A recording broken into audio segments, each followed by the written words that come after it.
The shopping landscape has changed drastically over the past several years. Who knew 15 years ago that basically all of our shopping could be done on our phones? But can online shopping really put brick and mortar shops out to pasture?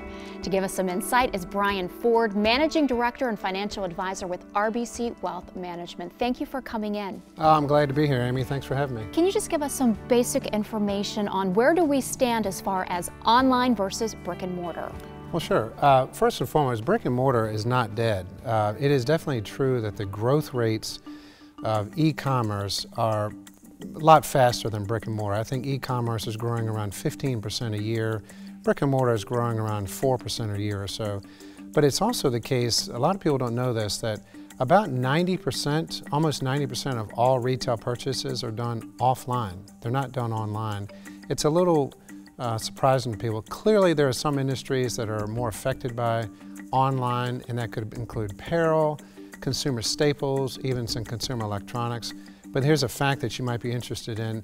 There are more Amazon subscribers these days than there are people who own a landline phone. That is not surprising. You see those Amazon packages everywhere you go these days. What are some of the other ways that these growth trends are affected?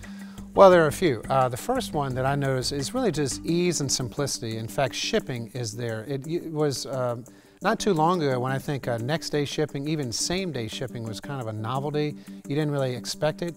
And now it's kind of the fact of the day. I mean, basically I read a report that said that well over 60% of online shoppers will abandon their cart on a website if shipping's not free.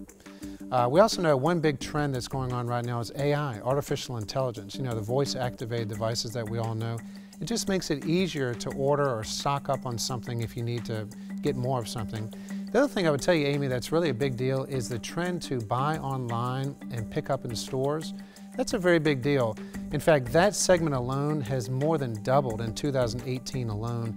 And we find that whereas a lot of people think having a storefront is a bad thing for an online retailer, they often work in conjunction with each other because someone will buy online and they may want to go someplace to return it or exchange it or find a new size or try it on. So that is a growing segment in retail. What are the differences between desktop and then using phones for these types of purchases? Well, now that's a good question because I think when a lot of people think of e-commerce, they think about someone sitting at their computer on their keyboard ordering something from a website. And these days, there are about as many people doing it on their phone. So mobile phone usage for e-commerce is really the big trend now. It's going to probably catch up and maybe even exceed desktop e-commerce ordering. As we speak, it is mid-November. We're recording this on November 13th. We are about to hit that holiday shopping season. What can you expect over the next couple of months? Well, I think the holiday shopping season is going to be good this year for a number of reasons. First and foremost, Thanksgiving is a week earlier this year, so you have an extra few days of shopping between Thanksgiving and Christmas. Another reason why we think the shopping season is going to be good, and we do expect the overall retail sales to be up maybe 4 or 5% over where we were last year. We expect digital to be up closer to 15 to 16%, so that's big growth. We expect good shopping because the consumer is healthy. We are a consumer-driven economy right now. The job market is good. Wages are rising for what people are earning.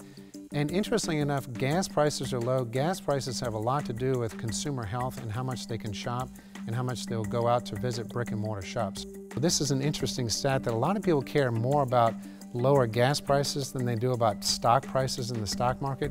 Gas prices affect people and how they get to stores and how much shopping they can do. So our feeling is that retail shopping this holiday season is going to be really very good. And where does global growth fit into this conversation?